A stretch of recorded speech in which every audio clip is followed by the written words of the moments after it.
박지우가 엄마의 비밀을 알게 된 그날, 그녀는 자신이 알던 어머니의 모든 세계가 무너져 내렸다고 생각했다. 모든 것은 하룻밤의 외출, 그리고 하나의 비취 비녀에서 시작되었다. 그날 이전까지 지우에게 엄마, 오숙자 여사는 희생과 정절의 상징이었다. 10여 년 전 아버지가 세상을 떠난 이후 엄마의 시간은 낡은 괴종시계처럼 한자리에 멈춰버린 듯 했다. 오숙자 여사의 하루는 오래된 단독주택의 희미한 햇살과 함께 시작되었다. 남편이 살아생전 아끼던 작은 정원의 화초들에게 물을 주는 것으로 아침을 열었고, 텔레비전에서 끝없이 이어지는 아침 드라마를 보며 간단한 식사를 했다. 집 안에는 언제나 오래된 나무와 묵은 세월의 냄새가 배어 있었다. 거실 가장 좋은 자리에는 먼지 하나 없이 닦인 아버지의 흑백 사진이 놓여 있었고, 여사는 하루에도 몇 번씩 그 앞에 멈춰서서 사진 속 남편과 무언의 대화를 나누곤 했다. 지우는 일주일에 2~3번 살뜰히 만든 밑반찬과 생활비를 들고 엄마의 집을 찾았다. 그녀는 성공한 커리어 우먼이었고 남편과 중학생 아들이 있는 자신만의 가정을 꾸리고 있었다. 그래서 엄마의 집에 들를 때마다 마음 한구석에는 늘 죄책감과 안타까움이 뒤섞인 감정이 맴돌았다. 혼자 남겨진 엄마에 대한 연민이었다. 엄마, 기운 없어 보여. 병원은 잘 다녀왔어. 그럼 맨날 똑같지 뭐. 의사 선생님도 이 나이엔 다 그렇다더라. 대화는 언제나 비슷했다. 지우는 엄마의 건강을 묻고 엄마는 괜찮다고 대답했다. 지우는 냉장고를 채워 넣으며 잔소리를 했고 엄마는 그저 옅은 미소로 고개를 끄덕였다. 지우의 눈에 비친 엄마는 세상의 모든 색을 잃어버린 채 오직 흑백의 추억 속에서만 살아가는 연약한 노인이었다. 남편을 여인 후 마음의 문을 굳게 닫아버린 존경스럽지만 동시에 가여운 존재. 지우는 엄마의 그 고요한 슬픔을 방해하고 싶지 않았다. 어쩌면 엄마가 영원히 아버지의 아내로만 남아주기를 바랐는지도 모른다. 그것이 지우가 이해하는 세상의 질서였고 엄마에 대한 존경의 방식이었다. 그러던 어느 화요일 오후 지우가 여느 때처럼 집에 들렀을 때 예상치 못한 일이 일어났다. 지우야, 나 며칠 집 좀 비울란다. 설거지를 하던 지우의 손이 멈칫했다. 어딜 가시게 누구랑? 오 여사는 쑥스러운 듯 손사래를 치며 말했다. 강원도에 사는 오랜 친구가 한번 놀러오라고 해서 바람도 좀 쐬고 올 겸. 지우는 놀라움을 감출 수 없었다. 아버지가 돌아가신 후 엄마가 혼자 집을 비우고 외박을 한 적은 단 한 번도 없었다. 명절에 지우의 집에서 주무시는 것을 제외하면 이 낡은 집은 엄마의 세상 그 자체였다. 처음에는 걱정이 앞섰다. 혼자 기차는 제대로 타실 수 있을까? 낯선 곳에서 잠은 잘 주무실까? 하지만 한편으로는 잘된 일이라는 생각도 들었다. 늘 집안에만 갇혀 지내는 엄마가 안쓰러웠기 때문이다. 그래, 잘 됐네. 엄마, 가끔 그렇게 바람도 쐬고 그래야지. 친구분은 누구신데? 응, 그냥 옛날 친구야. 가면 알지. 엄마는 무언가 더 자세히 말하기를 꺼리는 눈치였다. 지우는 더 묻지 않았다. 그저 오랜만에 외출에 들뜬 소녀 같은 엄마의 모습이 낯설면서도 보기 좋다고 생각했다. 짐을 챙기는 엄마를 도와 옷가지를 개던 지우는 문득 엄마의 머리에서 반짝이는 무언가를 발견했다. 엄마의 희끗희끗한 쪽진 머리에 꽂혀 있는 비녀였다. 평소에는 그저 평범한 검은색 플라스틱 비녀나 나무 비녀를 사용하시던 엄마였다. 하지만 오늘 엄마의 머리에 꽂힌 것은 맑은 비취색 옥으로 만든 단풍잎 모양의 섬세한 비녀였다. 은은한 광택을 내는 그 비녀는 엄마의 검소한 차림과는 어울리지 않게 구었다. 엄마, 그 비녀는 뭐야? 처음 보는 건데. 되게 예쁘다. 지우의 말에 오 여사의 얼굴이 순간 붉어졌다. 그녀는 거울을 보며 머리를 매만졌다. 아, 이거 그냥 시장 갔다가 예뻐서 하나 샀다. 그렇게 말하는 엄마의 목소리가 미세하게 떨리는 것을 지우는 눈치채지 못했다. 그녀는 그저 우리 엄마도 아직 여자구나 라고 생각하며 무심코 웃어 넘겼을 뿐이다. 그 작은 비녀가 거대한 비밀의 서막을 알리는 신호탄이라는 사실을 그때의 지우는 꿈에도 알지 못했다. 현관문을 나서며 잘 다녀오라고 손을 흔드는 엄마의 얼굴에 떠오른 복잡한 미소의 의미도 그저 오랜만의 여행에 대한 설렘이라고만 짐작할 뿐이었다. 엄마가 떠나고 이틀이 지났다. 처음 하루 동안 지우는 해방감마저 느꼈다. 늘 마음의 짐처럼 느껴졌던 엄마의 빈자리가 잠시나마 휴식처럼 다가왔다. 하지만 이틀째 저녁이 되자 익숙했던 불안감이 스멀스멀 피어오르기 시작했다. 저녁 식사를 마친 지우는 소파에 앉아 무심코 휴대폰을 들어 엄마에게 전화를 걸었다. 신호음이 몇 번 울리고 평소보다 훨씬 명랑한 엄마의 목소리가 들려왔다. 지우야, 엄마, 잘 지내? 별일 없고. 그럼 아주 잘 지내지. 여긴 공기가 얼마나 좋은지 몰라. 목소리에는 지우가 아주 오랫동안 듣지 못했던 생기가 넘쳤다. 마치 마른 화분에 물을 듬뿍 준 것처럼 촉촉하고 활기찼다. 낯선 활기였다. 친구분은 잘 계시고 두 분이서 뭐하고 지내? 지우가 무심코 물었다. 순간 수화기 너머로 짧은 침묵이 흘렀다. 그럼 잘 있지.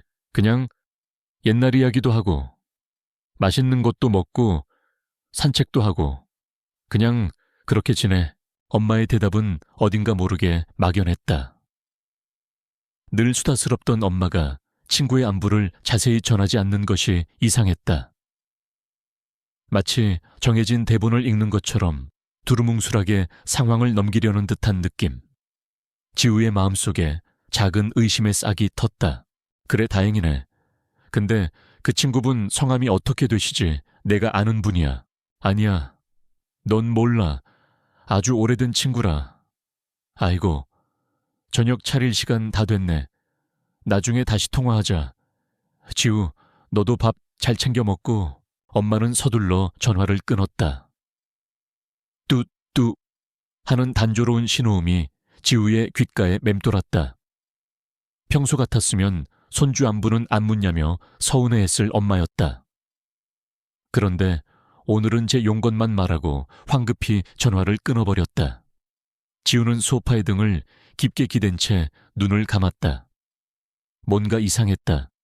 아주 많이. 그 순간 잊고 있던 기억의 조각들이 하나둘씩 맞춰지기 시작했다.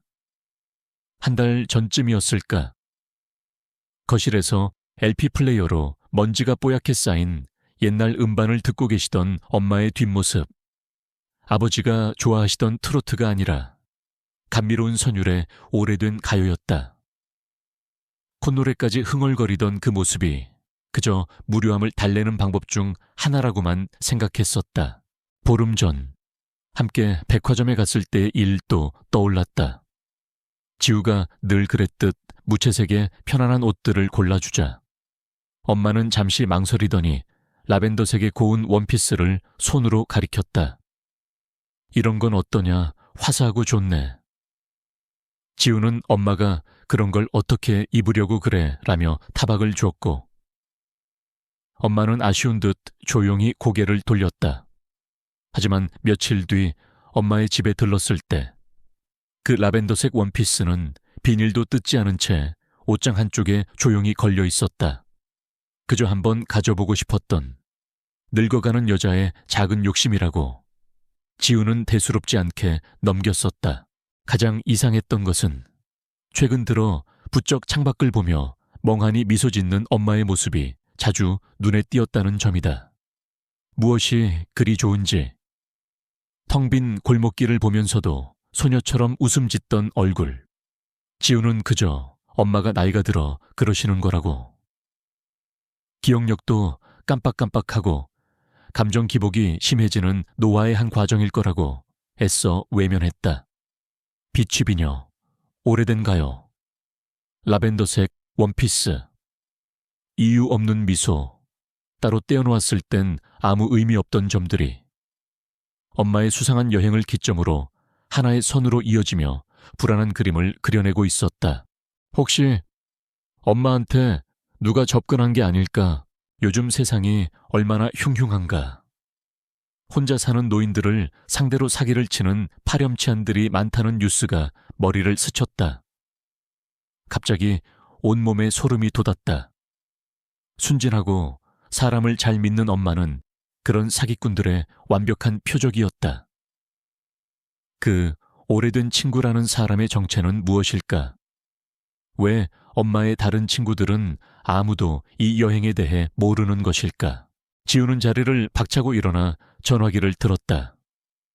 그리고는 엄마와 가장 가깝게 지내는 이모뻘 친구분들, 수정 이모와 미자 이모에게 차례로 전화를 걸었다. 이모, 안녕하세요. 저 지우예요. 혹시 저희 엄마 어디 가셨는지 아세요?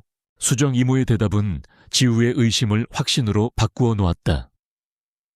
숙자 언니 아니? 모르겠는데. 지난주에 통화했을 땐 아무 말 없던데 어디 갔대? 미자 이모의 반응도 마찬가지였다. 여행 숙자 언니가 누구랑 금시초문인데 심장이 쿵쾅거리기 시작했다. 모든 것이 거짓말이었다. 그렇다면 엄마는 지금 누구와 어디에 있는 것인가?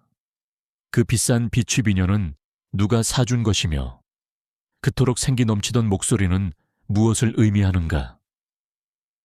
최악의 상상들이 꼬리에 꼬리를 물고 이어졌다. 엄마가 위험에 빠졌을지도 모른다. 누군가에게 속아서 전 재산을 날리게 될지도 모른다. 더 이상 이렇게 앉아있을 수만은 없었다.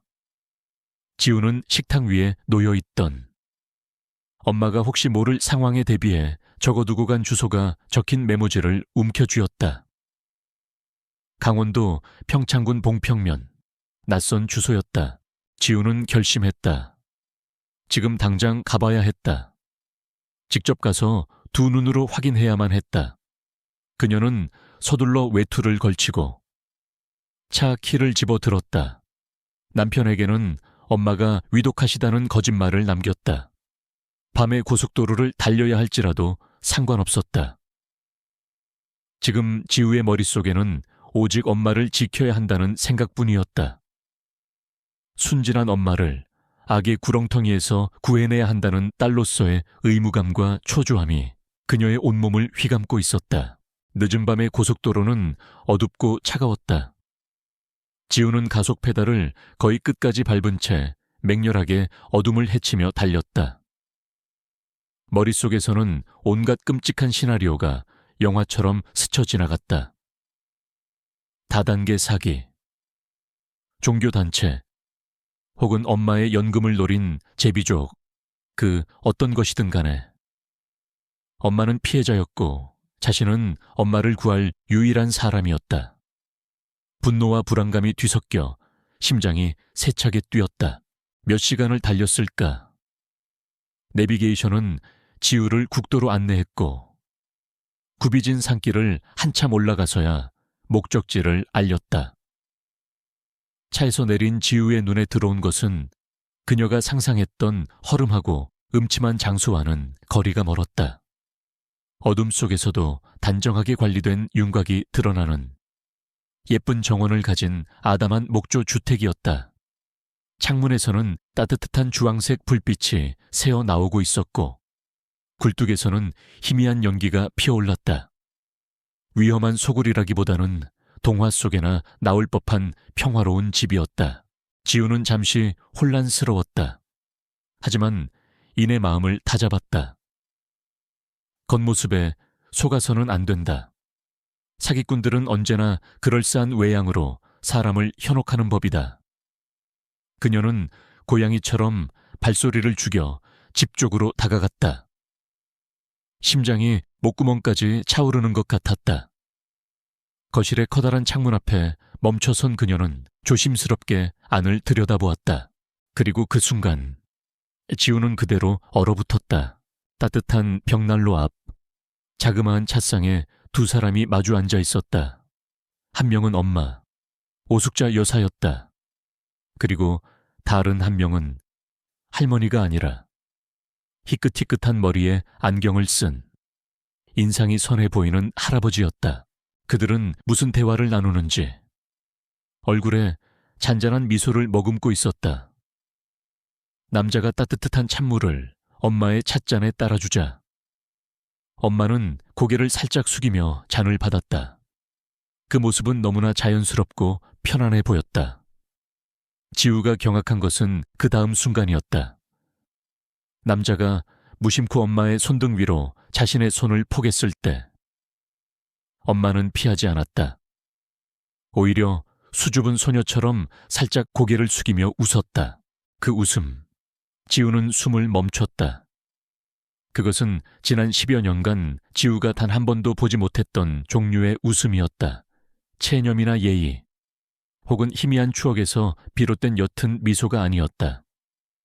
마음 깊은 곳에서부터 우러나오는 순수하고 충만한 행복감이 담긴 환한 웃음이었다.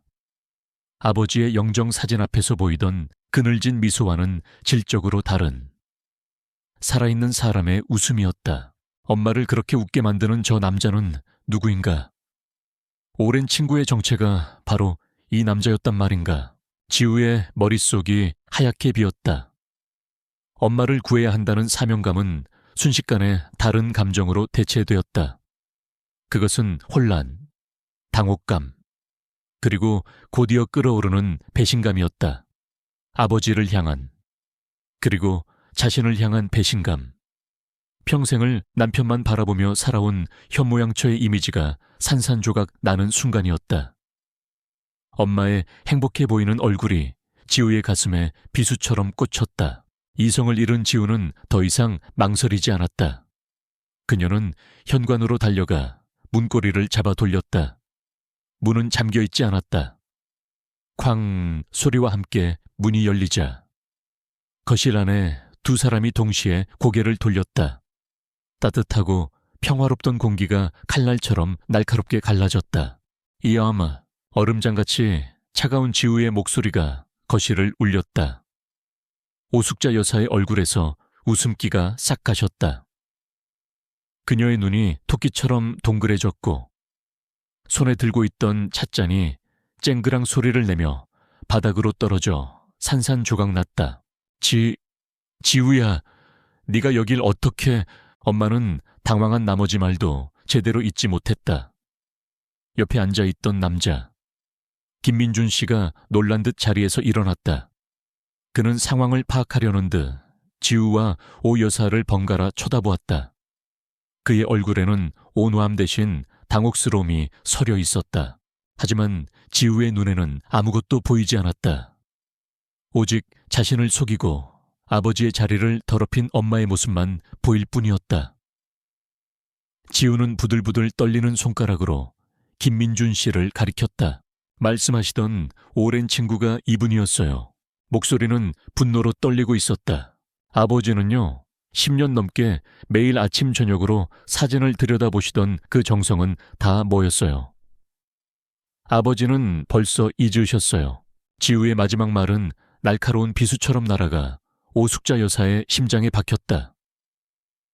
오 여사의 얼굴이 새하얗게 질렸다. 그녀는 아무 말도 하지 못하고 그저 상처받은 눈으로 딸을 바라볼 뿐이었다.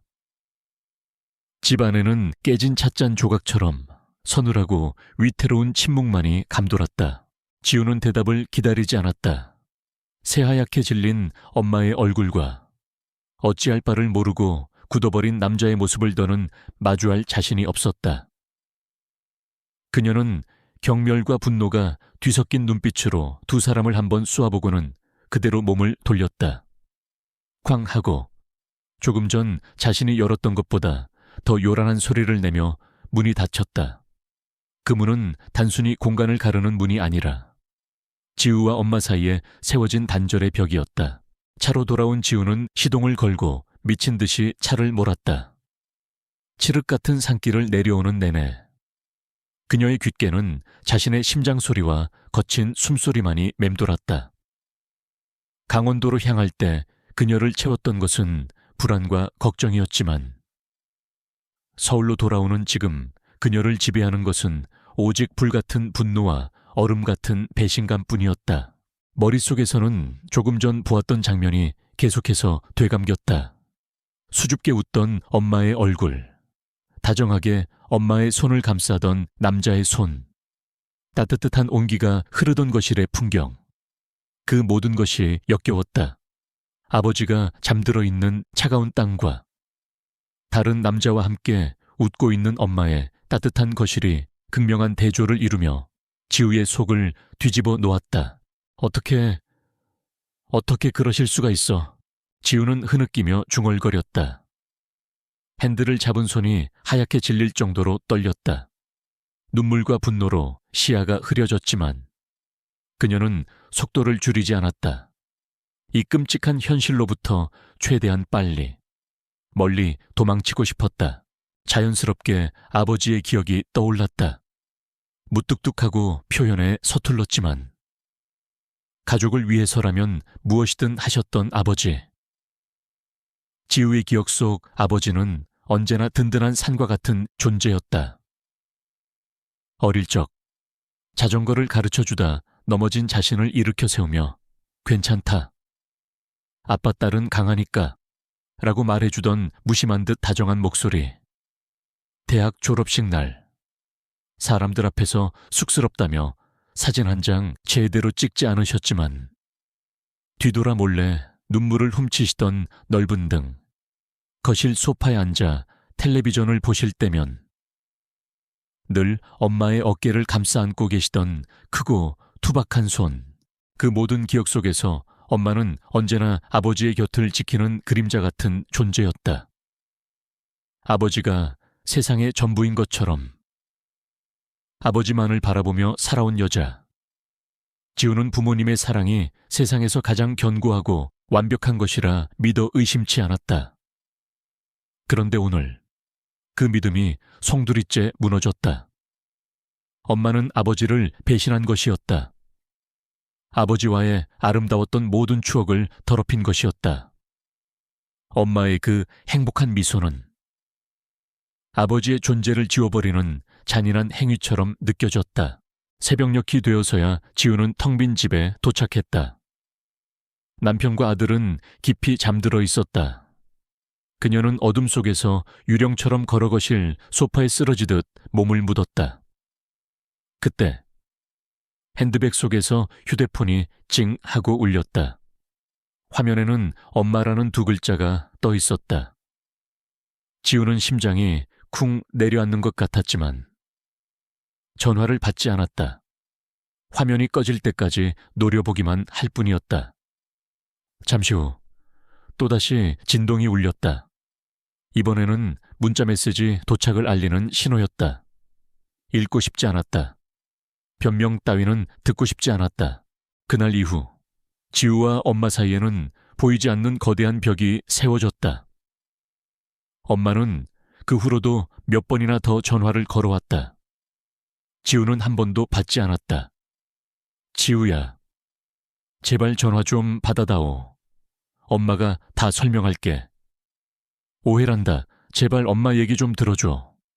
와 같은 애원 섞인 문자 메시지들이 쌓여갔지만 지우는 읽지 않고 모두 삭제해버렸다. 침묵은 그녀가 할 수 있는 가장 강력한 무기이자 방어 수단이었다. 지우는 자신의 분노가 정당하다고 믿었다. 이것은 단순히 딸로서 느끼는 서운함이 아니었다. 먼저 떠난 이에 대한 의리를 지키는 것이고 가족의 명예를 지키는 일이었다. 친척들이 이 사실을 알면 뭐라고 할까? 아버지의 형제들은, 동네 사람들은 상상만 해도 나쁘끄러워 얼굴을 들 수가 없었다. 칠순 노인이 연애라니. 그것도 남편의 3년상도 아니고 10년상을 치른 후에 세상의 모든 상식과 도덕에 어긋나는 일이었다. 그녀의 머릿속에서 엄마는 한 명의 여성이 아니었다. 과부, 할머니라는 사회적 역할과 정체성으로 고정된 존재였다. 그 역할은 남편을 추억하고 자식과 손주들을 위해 조용히 헌신하며 여생을 보내는 것이었다. 사랑, 설렘, 연애와 같은 단어들은 젊은 사람들의 것이지 머리가 희끗희끗하고 얼굴에 검버섯이 핀 늙은 어머니의 것이 아니었다. 지우는 자신의 그 완고한 편견을 깨닫지 못했다. 오히려 그것이 당연한 도리라고, 엄마를 위한 길이라고 굳게 믿었다. 지우는 어두운 거실에 홀로 앉아 테이블 위에 뒤집어 놓은 휴대폰을 노려보았다.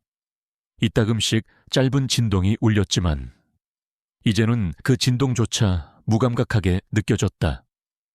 그녀는 자신의 침묵이 엄마에게 얼마나 큰 상처가 되는지, 그리고 그 침묵의 벽 너머에 어떤 진실이 있는지 애써 외면했다. 스스로를 의롭다고 여기는 그 고독한 분노 속에서 지우는 점점 더 깊이 혼자만의 섬에 갇혀가고 있었다. 딸이 쾅 닫고 나가버린 문 앞에서 오숙자 여사는 한참 동안이나 망부석처럼 서 있었다. 지우의 마지막 눈빛, 경멸과 원망이 뒤섞여 있던 그 차가운 시선이 심장에 박힌 가시처럼 아려왔다. 옆에 서 있던 김민준 씨가 걱정스러운 목소리로 그녀의 어깨를 감쌌다. 숙자 씨, 괜찮소? 오 여사는 그제야 정신을 차린 듯 작게 고개를 저었다. 괜찮지 않았다. 온몸에 피가 빠져나간 것처럼 차가웠고 세상이 무너져 내리는 것 같았다. 그날 밤 두 사람은 아무 말 없이 뜬 눈으로 밤을 새웠다. 다음 날 아침 오 여사는 민준 씨의 만류를 뿌리치고 서울로 가는 첫째 몸을 실었다. 딸의 오해를 풀어야 했다. 이렇게 모든 것을 끝낼 수는 없었다. 하지만 서울에 도착한 그녀를 맞이한 것은 굳게 닫힌 딸의 마음뿐이었다. 지우는 전화를 받지도 문제답을 하지도 않았다.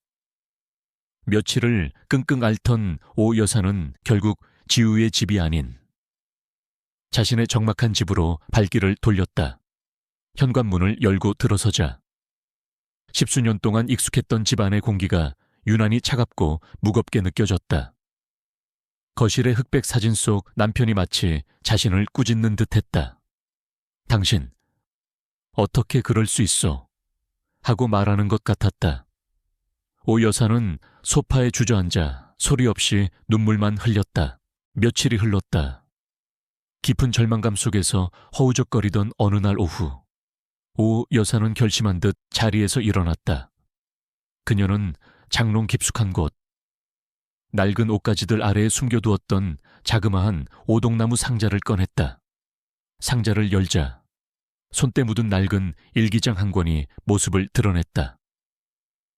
몇 달 전 김민준 씨를 다시 만나고 나서부터 쓰기 시작한 그녀만의 비밀이었다. 어쩌면 이 일기장이 딸에게 가닿지 못하는 자신의 목소리를 대신 전해줄 수 있을지도 모른다고 생각했다. 오 여사는 떨리는 손으로 일기장을 펼쳤다.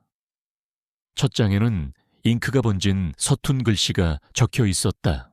X년 X월 X일.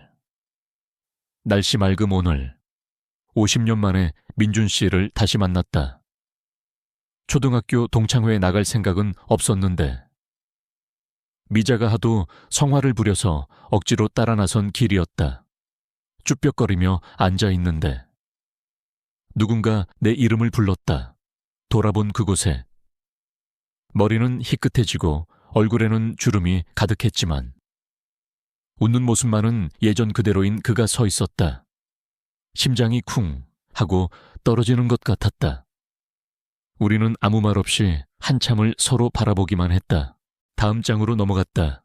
X년 X월 X일. 날씨 흐린 민준 씨에게서 전화가 왔다. 아내와는 5년 전 사별했다고 했다. 자식들은 모두 결혼해서 나가고 지금은 평창에서 혼자 지낸다고 했다. 내 이야기를 듣던 그는 참 고생 많았다며 내 손을 잡아주었다. 그 따뜻한 온기에 그만 눈물이 터져버렸다. 지난 수십 년간 누구에게도 털어놓지 못했던 외로움과 슬픔이 한꺼번에 터져 나온 것 같았다. 남편이 떠나고 지우가 결혼하고 텅 빈 집에 홀로 남겨진 나의 시간을 그는 처음으로 알아주었다. 일기장은 오숙자라는 한 여인의 감춰진 역사를 담고 있었다. 김민주는 그녀의 첫사랑이었다. 가난한 집안의 장남이었던 그와 유복한 상인의 막내딸이었던 그녀의 사랑은 집안의 극심한 반대에 부딪혀 끝내 이루어지지 못했다. 오 여사는 부모님이 정해준 지금의 남편과 선을 보고 결혼했다. 남편은 좋은 사람이었다. 성실했고 가족을 아꼈다. 그녀 역시 아내로서 엄마로서의 도리를 다하며 평생을 살았다. 지우를 낳고 가정을 꾸리며 행복한 순간들도 분명히 있었다.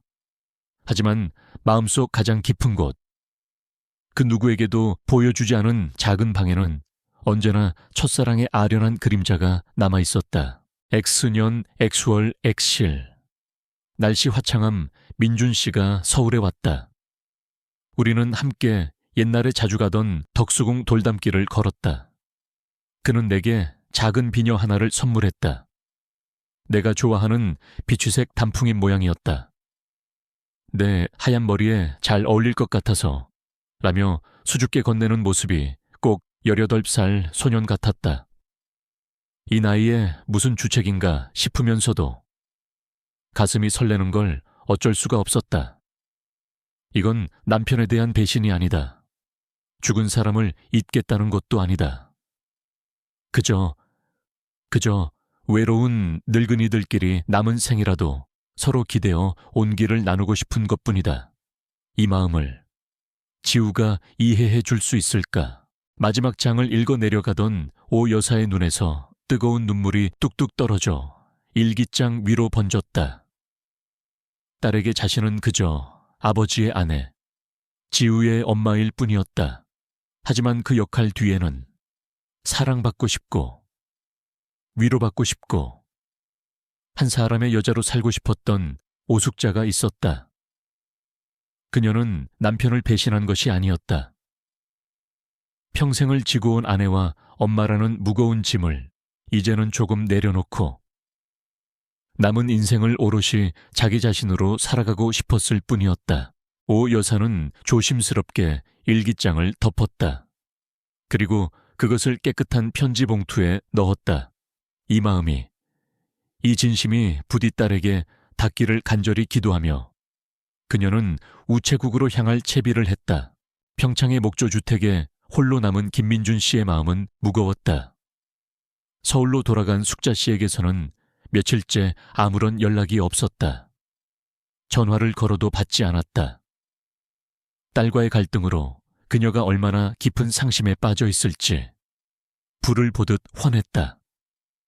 이 모든 일이 자신 때문에 벌어진 것만 같아 죄책감이 들었다. 그는 숙자 씨가 평생을 바쳐 쌓아 올린 모녀 관계에 자신이 돌이킬 수 없는 균열을 만든 것 같아 괴로웠다. 이대로 있을 수만은 없었다. 숙자 씨를 위해서라도, 그리고 그녀의 딸인 지우 씨를 위해서라도 무언가 해야만 했다. 그는 며칠을 고민한 끝에 숙자 씨가 비상 연락처로 알려주었던 지우 씨의 번호로 조심스럽게 문자 메시지를 보냈다. 혹시라도 무례하게 비칠까 단어 하나하나를 신중하게 골랐다. 박지우 씨, 안녕하십니까? 김민준입니다. 지난번 일은 뭐라 드릴 말씀이 없을 만큼 죄송합니다. 변명이 아니라 꼭 드리고 싶은 말씀이 있어 연락드렸습니다. 혹 잠시 시간을 내어주실 수 있겠습니까? 한편 지우는 며칠 전 우편으로 도착한 소포를 아직 뜯어보지도 않은 채 책상 위에 올려두고 있었다. 엄마의 글씨체로 적힌 자신의 주소. 그 안에는 분명 변명과 해명이 가득할 터였다. 그 내용을 마주할 용기가 아직 나지 않았다. 엄마의 전화를 계속 무시하는 것도 마음이 편치만은 않았다. 단단했던 분노의 성벽에 아주 조금씩 후회라는 이름의 균열이 생기기 시작하던 참이었다. 그때 낯선 번호로부터 문자 메시지가 도착했다. 김민준이라는 이름을 확인한 순간 지우의 심장이 다시 차갑게 식었다. 분노가 치밀었다. 감히 나한테까지 연락을 해 당장 번호를 차단하고 싶었지만 변명이 아니다라는 구절이 왠지 모르게 마음에 걸렸다. 어쩌면 이 사람을 만나서 모든 분노를 쏟아내고 다시는 엄마 앞에 나타나지 말라고 경고하는 것이 이 지긋지긋한 상황을 끝내는 방법일지도 모른다고 생각했다. 긴 고민 끝에 지우는 알겠다는 짧은 답장을 보냈다. 약속 장소는 시내의 한 공원이었다. 늦가을의 햇살이 부서져 내리는 공원은 온통 황금빛 은행잎으로 가득했다. 지우가 약속한 벤치에 도착했을 때 김민준 씨는 이미 그곳에 앉아 떨어지는 은행잎을 바라보고 있었다. 그는 지우를 보자 자리에서 일어나 정중하게 고개를 숙였다. 지우는 아무 말 없이 그의 맞은편에 앉았다. 만나주셔서 감사합니다. 김민준 씨가 먼저 침묵을 깼다. 그의 목소리는 차분하고 낮았다. 용건만 간단히 하시죠. 듣고 싶지도 않은 변명 늘어놓으실 거면 그냥 가보겠습니다. 지우의 목소리는 가시 돋친 듯 날카로웠다. 하지만 김민준 씨는 동요하지 않았다. 그는 쓴웃음을 지으며 고개를 끄덕였다. 지우 씨 마음 충분히 이해합니다. 저라도 그랬을 겁니다. 먼저 따님에게 큰 충격을 드린 점 진심으로 사과드립니다. 그는 잠시 말을 고르는 듯하더니 자신의 이야기를 조용히 시작했다. 그것은 지우가 예상했던 자기 변명이나 합리화와는 전혀 다른 종류의 이야기였다. 숙자 씨와 저는 아주 오래전 같은 동네에서 자랐습니다. 풋사랑이었지요. 하지만 세상 일이 뜻대로만 되지는 않더군요. 저희는 헤어졌고 각자의 삶을 살았습니다. 저는 아내를 만나 가정을 꾸렸고 숙자 씨는 지우 씨의 아버님을 만나 지우 씨를 낳고 키웠지요. 지난 50년 동안 저는 단 한 번도 숙자 씨의 삶을 방해할 생각을 해본 적이 없습니다. 그녀가 좋은 분을 만나 행복하게 잘 살고 있다는 소식만으로도 충분했습니다. 그의 시선은 먼 곳을 향해 있었다. 마치 아득한 과거를 보고 있는 듯했다. 몇 달 전 동창회에서 우연히 다시 만났습니다. 둘 다 배우자를 먼저 떠나보내고 자식들은 모두 장성하여 곁을 떠난 외로운 노인이 되어 있었더군요. 우리는 지난 세월에 대해 이야기했고 서로의 외로움에 대해 이야기했습니다. 지우 씨, 어머님이 얼마나 오랫동안 혼자 그 깊은 외로움을 견뎌오셨는지 아십니까? 그의 담담한 질문이 지우의 가슴을 찔렀다. 저는 숙자 씨가 다시 웃는 모습을 보고 싶었습니다. 지우 씨 아버님에 대한 추억을 지우려는 것이 아닙니다. 그분은 그분대로 숙자 씨의 소중한 일부이고 제 아내가 저에게 소중한 사람인 것처럼 말입니다. 우리는 그저 인생의 마지막 길을 걸어가는 두 늙은이가 서로에게 기댈 어깨가 되어주고 싶었을 뿐입니다. 서로의 온기로 남은 겨울을 조금이라도 덜 춥게 보내고 싶었을 뿐입니다. 그는 지우를 똑바로 바라보았다. 그의 눈빛은 진실했고 그 안에는 숙자 씨에 대한 깊은 연민과 애정이 담겨 있었다. 따님은 어머님이 그렇게 환하게 웃으시는 걸 본 적이 있으십니까? 제가 본 숙자 씨의 웃음은 제 남은 생을 모두 걸어서라도 지켜주고 싶은 그런 웃음이었습니다. 저는 지우 씨에게 허락을 구하려는 것이 아닙니다. 다만 어머님의 행복을 한 번만이라도 어머님의 입장에서 헤아려 주시길 부탁드리고 싶을 뿐입니다. 이야기가 끝나고 둘 사이에는 오랫동안 침묵이 흘렀다. 바람이 불어와 수많은 은행잎들이 눈처럼 흩날렸다. 지우는 아무 대답도 할 수 없었다. 예상했던 분노의 말들이 목구멍에 걸려 나오지 않았다. 대신 낯선 감정이 가슴 속에서 천천히 차올랐다. 이 남자는 사기꾼도 제비족도 아니었다. 그저 자신의 엄마를 진심으로 아끼고 사랑하는 한 명의 외로운 노인이었다. 처음으로 지우는 엄마의 비밀을 딸의 입장이 아닌 한편의 애틋한 사랑 이야기를 듣는 관객의 입장에서 바라보게 되었다. 단단했던 그녀의 세상에 또 하나의 커다란 균열이 생기고 있었다. 공원을 나선 지우의 발걸음은 천근망은 무거웠다. 김민준 씨의 진심 어린 이야기는 그녀의 마음을 송두리째 흔들어 놓았다. 집으로 돌아오는 내내 그의 마지막 말, 어머님의 행복을 한 번만이라도 어머님의 입장에서 헤아려 주시길 부탁드립니다. 라는 문장이 뇌리에서 떠나지 않았다. 집에 도착한 그녀는 아무도 없는 거실에 우두커니 서 있었다. 늘 익숙했던 공간이 오늘따라 낯설게 느껴졌다. 그녀의 시선은 책상 위에 놓인 아직 뜯지 않은 엄마의 소포에 가닿았다. 더 이상 외면할 수 없었다. 지우는 심호흡을 한 번 하고 떨리는 손으로 소포의 포장을 뜯었다. 그 안에서 나온 것은 낡은 노트 한 권이었다. 엄마의 일기장이었다. 첫 장을 넘기는 순간부터 지우는 완전히 다른 세상으로 빨려 들어가는 것 같았다. 그곳에는 그녀가 한 번도 알지 못했던 엄마가 아닌 오숙자라는 한 여인의 삶이 고스란히 담겨 있었다. 50년 만에 첫사랑을 다시 만난 설렘. 그와의 만남을 이어가며 느꼈던 죄책감과 망설임. 그리고 텅 빈 집에서 홀로 사귀어야 했던 깊은 외로움. 한 줄 한 줄 읽어 내려갈수록 지우의 가슴은 무너져 내렸다. 주는 나를 이해하지 못할 것이다. 그 아이에게 나는 그저 아버지의 아내일 뿐이니까. 하지만 나도 사람이다. 밤이 되면 사무치게 외롭고 누군가와 따뜻한 밥 한 끼 나누고 싶고 내 이야기를 들어줄 사람이 그리운 그저 늙은 여자일 뿐이다. 일기장의 한 구절이 지우의 심장을 날카롭게 파고들었다. 엄마는 그저 역할 속에 존재하는 사람이 아니었다. 고유한 감정과 욕망을 가진 한 명의 인간이었다. 아버지가 돌아가신 후 그녀는 엄마의 외로움을 연민했다.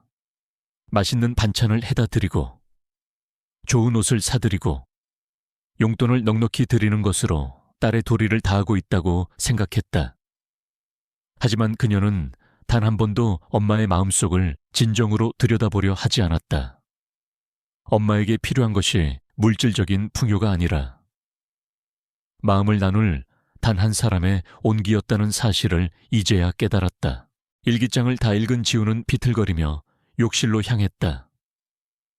거울 앞에 선 그녀는 낯선 자신의 얼굴을 마주했다. 눈물로 얼룩진 이기심과 독선으로 가득 찬 얼굴. 자신이 얼마나 잔인했는지를 깨닫는 순간이었다. 그녀는 아버지의 명예를 지킨다고 생각했다. 하지만 그건 오만한 착각이었다.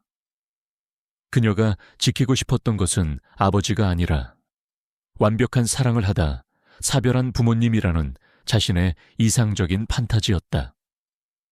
엄마를 남편에게 정절을 지키는 희생적인 미망인이라는 틀 안에 가두어 둠으로써 자신의 세상이 안전하다고 믿고 싶었던 것이다. 엄마의 행복을 빼앗아 자신의 심리적 안정을 유지하려 했던 끔찍한 이기심이었다. 어떻게 그러실 수가 있어. 아버지는 벌써 잊으셨어요. 강원도의 산장에서 엄마에게 내뱉었던 자신의 목소리가 환청처럼 귓가를 맴돌았다. 그 말들이 얼마나 날카로운 칼이 되어 엄마의 가슴에 박혔을까. 상상만 해도 온몸이 떨려왔다. 엄마의 새하얗게 질려버렸던 얼굴, 상처받은 눈빛이 떠오르자 참을 수 없는 후회와 죄책감이 해일처럼 그녀를 덮쳤다. 지우는 세면대를 붙잡고 주저앉아 오열했다. 자신이 틀렸다. 처음부터 끝까지. 모든 것이 자신의 오만과 편견에서 비롯된 잘못이었다. 이제라도 바로잡아야 했다. 엄마를 찾아가야 했다. 무릎 꿇고 용서를 빌어야 했다. 그녀는 흐르는 눈물을 닦을 생각도 하지 못한 채 비틀거리며 방으로 들어가 휴대폰을 집어들었다. 엄마에게 전화를 걸기 위해서였다. 이 지독한 침묵의 벽을 이제는 자신의 손으로 허물어야만 했다. 터져나오는 울음을 간신히 삼킨 지우는 곧장 엄마의 번호를 눌렀다. 단단했던 분노가 씻겨나간 마음속에는 이제 엄마에 대한 걱정과 애타는 그리움만이 가득했다. 제발, 제발 전화 좀 받으세요. 마음속으로 수십 번을 외쳤지만 수화하기 저편에서는 감정 없는 통화 연결음만 길게 이어질 뿐이었다. 전화를 받지 않자 심장이 쿵 내려앉았다. 며칠 동안이나 모질게 엄마를 외면했던 자신의 행동이 부메랑이 되어 돌아오는 것 같았다. 혹시 내 모진 말 때문에 엄마가 잘못되기라도 한 건 아닐까 끔찍한 상상이 꼬리를 물자 지우는 더 이상 집에 머물러 있을 수 없었다. 그녀는 외투를 걸쳐 입고 무작정 차를 몰아 엄마의 집으로 향했다. 며칠 전 분노에 휩싸여 떠났던 그 길을 이제는 후회와 간절함으로 되돌아가고 있었다. 익숙한 동네 골목, 굳게 닫힌 대문. 지우는 떨리는 손으로 열쇠를 꽂아넣고 문을 열었다. 여마, 텅 빈 집 안으로 그녀의 목소리가 메아리 쳤다. 집 안은 며칠 동안 사람의 온기가 닿지 않은 듯 서늘했다. 식탁 위에는 먼지가 희미하게 내려앉아 있었고 거실의 화초들은 물이 마른 채 시들어 있었다. 엄마의 외로움이 그대로 형태를 갖춘 듯한 그 풍경에 지우는 가슴이 미어지는 것 같았다. 엄마의 방, 부엌, 화장실 어디에도 엄마의 모습은 보이지 않았다. 불안감이 극에 달했을 때 지우는 옆집에 사는 엄마와 친하게 지내던 할머니에게 달려갔다. 할머니, 저희 엄마 어디 가셨는지 아세요? 초인종을 누르자 나온 할머니는 잔뜩 굳어있는 지우의 얼굴을 보고 놀란 듯 했다. 어머, 지우 아니냐? 네 엄마 며칠 전에 어디 간다던데. 얼굴이 영 안 좋아 보여서 물었더니 절에 가서 마음 좀 식히고 오겠다고 하더구나. 저기 강원도 상골에 있는 오래된 절이라고 청군사라고 했던가. 청군사 칭윤씨. 낯선 이름이었지만 그 이름이 마치 마지막 동화줄처럼 느껴졌다. 지우는 할머니에게 연신 고개를 숙여 감사 인사를 하고는 곧장 집으로 돌아와 짐을 챙겼다. 이번에는 차를 몰지 않았다. 대신 가장 빠른 시간에 기차표를 예매했다. 분노와 조급함으로 내달렸던 이전의 길과는 달라야 했다. 이번 여정은 엄마를 찾는 길이자 잃어버렸던 자신의 마음을 되찾는 참회의 여정이어야 했다. 기차는 천천히 도시를 벗어나 낯선 풍경 속으로 들어갔다. 흔들리는 차창에 머리를 기댄 채 지우는 지난 시간들을 반추했다. 늘 자신의 등 뒤에 서서 묵묵히 응원해주던 엄마. 자신이 힘들 때마다 따뜻한 밥을 차려주던 엄마. 손주를 보며 세상 가장 행복하게 웃던 엄마. 그 모든 순간에 엄마는 그저 당연하게 존재하는 공기 같은 사람이었다. 그 공기의 소중함을 숨을 쉴 수 없게 되고 나서야 깨달은 자신이 너무나 어리석었다. 몇 시간을 달려 기차에서 내리고 다시 버스를 갈아타고 한참을 걸어서야 지우는 깊은 산속에 자리한 고즈넉한 사찰. 천군사에 도착할 수 있었다. 경내에는 저녁 예불을 알리는 은은한 목탁 소리가 울려 퍼지고 있었고 공기 중에는 짙은 향냄새가 배어 있었다. 속세의 모든 시름을 잊게 할 만큼 평화로운 풍경이었다. 지우는 경내를 천천히 걸으며 엄마를 찾았다. 그리고 이내 대웅전 앞 툇마루에 홀로 앉아있는 작은 뒷모습을 발견했다. 엄마였다.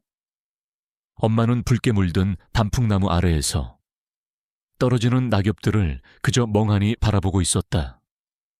그 작고 연약한 뒷모습에서 지우는 감히 상상할 수도 없는 깊은 슬픔과 외로움을 느꼈다. 지우는 차마 다가가지 못하고 한참을 그 자리에 서서 엄마의 뒷모습을 바라보았다. 한 걸음 한 걸음이 마치 칼날 위를 걷는 것처럼 고통스러웠다. 마침내 용기를 내어 다가간 그녀는 엄마의 옆에 소리 없이 조용히 앉았다. 인기척을 느낀 오 여사가 천천히 고개를 돌렸다.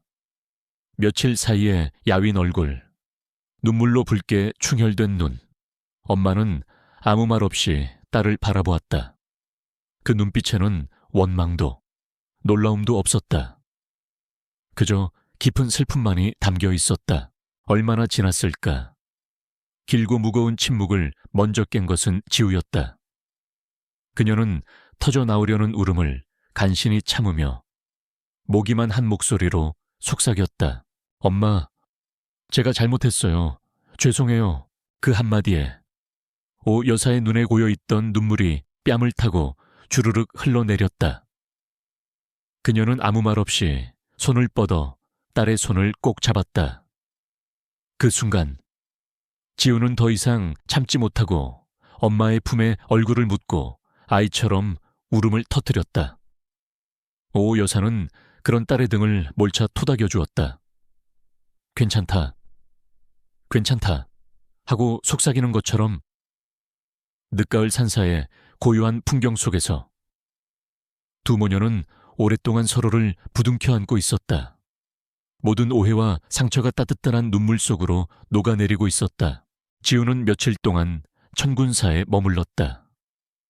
속세와 단절된 산사의 시간은 느리고 평화롭게 흘러갔고 그 시간 속에서 지우와 엄마는 평생 처음으로 온전한 둘만의 시간을 가졌다. 그들은 더 이상 엄마와 딸이 아니었다. 때로는 친구처럼, 때로는 자매처럼 서로의 마음속 깊은 곳에 담아두었던 이야기들을 밤늦도록 나누었다. 지우는 처음으로 엄마의 어린 시절 이야기를 들었다. 가난했지만 정이 넘쳤던 외갓집 이야기, 짓궂은 오빠들 사이에서 유일한 딸로 자라며 겪었던 소소한 일상들, 그리고 김민준이라는 소년을 처음 만나 설렜던 16살의 기억까지. 엄마의 입에서 나오는 이야기는 지우가 알던 엄마의 모습이 아니었다.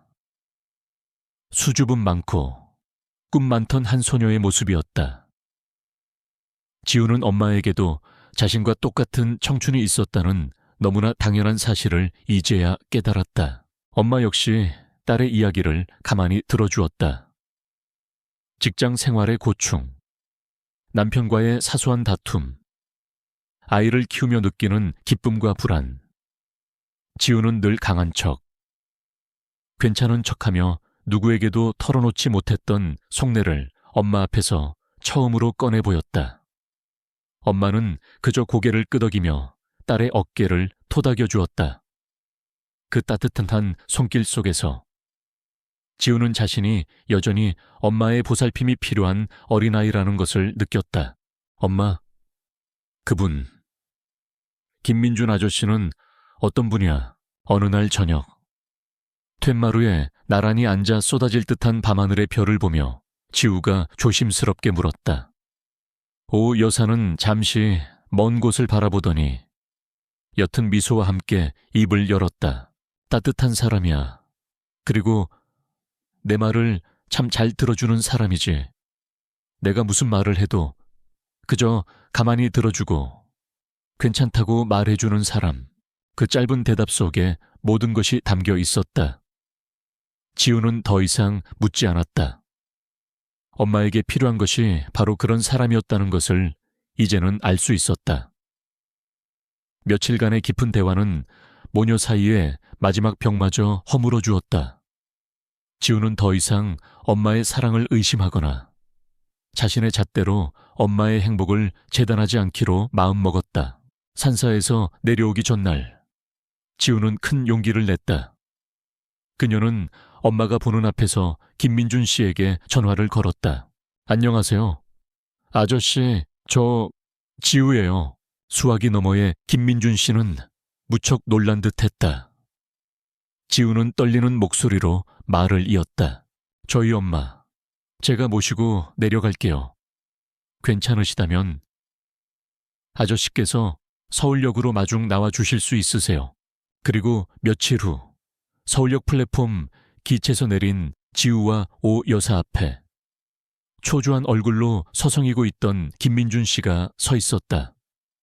그는 오 여사를 보자마자 걱정스러운 얼굴로 다가왔지만 그녀의 곁에 서 있는 지우를 보고는 멈칫했다. 어색한 침묵이 흘렀다. 그 침묵을 깬 것은 지우였다.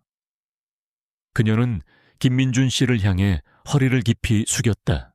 아저씨, 지난번엔 정말 죄송했습니다. 제가 너무 어리석었어요. 진심 어린 사과였다. 김민준 씨는 당황하며 지우의 팔을 잡았다. 아니요. 내가 미안하지요. 오 여사는 두 사람의 모습을 그저 눈물 어린 눈으로 바라볼 뿐이었다. 그 주 주말, 지우는 두 사람을 자신의 집으로 초대했다. 남편과 아들에게는 엄마의 오랜 친구분이라고 소개했다. 처음에는 조금 서먹했지만 김민준 씨의 온화하고 배려 깊은 태도에 집안의 분위기는 금세 따뜻해졌다. 손주와 스스럼 없이 장기를 두는 그의 모습을 보며 지우는 처음으로 엄마의 곁에 저런 사람이 있어 정말 다행이라는 생각을 했다. 그리고 다음 주 지우는 휴가를 내고 두 사람과 함께 강원도 평창의 그 목조 주택으로 향했다. 처음 그곳을 찾았을 때와는 모든 것이 달라져 있었다. 분노와 배신감으로 가득 찼던 마음은 이제 평온과 이해로 채워져 있었다. 지우의 차 트렁크에는 자그마한 목련 묘목 한 그루가 실려 있었다. 집 앞 정원에 도착한 세 사람은 함께 땅을 파고 묘목을 심었다. 흙을 파고 묘목의 뿌리를 조심스럽게 내리고 다시 흙을 덮어주는 동안 아무도 말을 하지 않았다. 하지만 그들의 마음은 하나로 연결되어 있었다. 이 작은 나무는 새로운 시작을 의미했다. 과거의 상처를 딛고 피어나는 희망이자 늦게 찾아온 엄마의 사랑에 대한 지우의 진심, 어린 축복이었다. 작은 나무에 마지막으로 물을 흠뻑 뿌려주고 나서 세 사람은 나란히 서서 자신들이 심은 나무를 바라보았다. 아직은 앙상한 가지뿐인 연약한 묘목이었지만 머지않아 아름다운 흰 꽃을 피워낼 것이라는 것을 모두 알고 있었다. 그날 강원도의 하늘은 유난히 맑고 푸르렀다. 그로부터 몇 년의 시간이 흘렀다. 강원도 평창의 목조주택 정원에는 세 사람이 함께 심었던 목련나무가 제법 자라 해마다 봄이 되면 탐스러운 하얀 꽃을 활짝 피워냈다. 오숙자 여사와 김민준 씨는 그 집에서 함께 살았다. 그들은 혼인신고를 하지는 않았다. 그저 서로의 마지막을 지켜주는 가장 좋은 친구이자 서로의 언손을 잡아주는 따뜻한 연인이었다. 나이가 들어 예전처럼 기력이 좋지는 않았다. 함께 산책하는 거리가 조금씩 짧아졌고 오후에는 나란히 누워 낮잠을 자는 날이 많아졌다. 하지만 그들의 얼굴에서는 단 한순간도 웃음이 떠나는 날이 없었다. 함께 텃밭을 가꾸고 책을 읽고 오래된 영화를 보며 그들은 서로의 시간 속에 온전히 스며들었다. 지우는 이제 의무감이나 동정심이 아니라 순수한 기쁨으로 주말마다 아들과 함께 평창의 집을 찾았다. 그녀의 아들은 이제 김민준 씨를 스스럼 없이 할아버지라고 불렀고, 민준 씨는 그런 손주가 마냥 예쁜지 늘 인자한 웃음으로 맞아주었다. 어느 화창한 봄날, 지우는 툇마루에 앉아 차를 마시는 엄마와 김민준 씨의 모습을 가만히 바라보고 있었다. 두 사람은 나란히 앉아 막 피기 시작한 목련꽃을 보고 있었다. 엄마의 머리는 이제 온통 새하얀 백발이 되었지만 온화한 미소를 머금은 그 얼굴은 지우가 기억하는 그 어느 때보다도 평화롭고 행복해 보였다. 김민준 씨는 말없이 엄마의 주름진 손을 자신의 손으로 감싸고 있었다. 그저 함께 있는 것만으로도 충만한 두 사람만의 고요한 세상이었다. 지우는 더 이상 엄마를 홀로 남겨진 가여운 미망인으로 보지 않았다. 자신의 엄마는 인생의 황혼역에 기적처럼 찾아온 늦봄을 누구보다 용기 있고 아름답게 살아내고 있는 존경스러운 한 명의 여성이었다.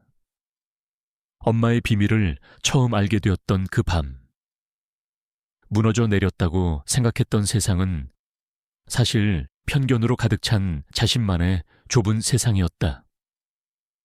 엄마는 그 세상을 부수고 나와 비로소 자신만의 진짜 봄을 맞이한 것이었다. 바람이 불어와 하얀 목련잎 하나가 차를 마시던 엄마의 찻잔 속으로 떨어졌다. 엄마와 김민준 씨는 서로를 보며 아이처럼 웃었다. 그 모습을 보던 지우의 입게도 따뜻한 미소가 번졌다. 그것으로 충분했다.